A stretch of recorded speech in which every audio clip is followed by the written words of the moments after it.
ওয়ালাইকুম, আপনাদের মাঝে আবার একটা জাম্বু কন্ডম নিয়ে হাজির হয়ে গেলাম আমরা। এটা হচ্ছে 8 ইঞ্চি একটা জাম্বু কন্ডম।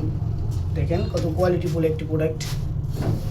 যে সকল ভাইদের জিনিসটা হচ্ছে হলো হাত মারতে মারতে জিনিসটা একবার ছোটো করে ফেলেছেন, বা হচ্ছে হলো এখন একবারেই পারেন না, পার্টনারকে খুশি করতে পারেন না, সে সকল ভাইরা এই জাম্বু 8 ইঞ্চি জাম্বু কন্ডমটা ব্যবহার করলে পার্টনারকে অনেক খুশি করতে পারবেন, এবং হচ্ছে হলো ধরেন অনেক সময় দিতে পারবেন, ঘরে অশান্তি হবে না, বা হচ্ছে হলো ধরেন পার্টনার অনেক খুশি হবে।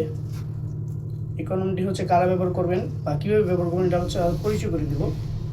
এখান দিয়ে আপনি জিনিসটা ঢুকিয়ে দেবেন, ঢুকিয়ে দিয়ে এখান দিয়ে লক সিস্টেম বিচিটা বের করে নেবেন। বের করার পরে হচ্ছে হলো ধরেন আপনি নর্মাল কন্ডম যেভাবে ব্যবহার করে ওইভাবে ব্যবহার করতে পারবেন। দেখেন কত কোয়ালিটিফুল 8 ইঞ্চি একটা জাম্বু কন্ডম। যারা হচ্ছে হলো আমাদের এই প্রোডাক্ট নিতে চান তারা হচ্ছে আমাদের স্ক্রিন নাম্বার যোগাযোগ করে আমাদের কাছ থেকে নিতে পারেন। কত কোয়ালিটিফুল অরিজিনাল একটি প্রোডাক্ট, সিলিকনের তৈরি। এটা যতক্ষণই টানেন বা যে কোনো কিছু করেন সহজে এটা ফাটবে না, ছিঁড়বে না। দেখেন যে সকল ভাইদের জিনিসটা হচ্ছে 4 ইঞ্চি 5 ইঞ্চি আছে তারা হচ্ছে হলে 8 ইঞ্চি জাম্বুটা ব্যবহার করতে পারবেন। যারা নিতে চান তারা হচ্ছে আমাদের স্ক্রিন নাম্বারে যোগাযোগ করে আমাদের কাছে নিতে পারেন।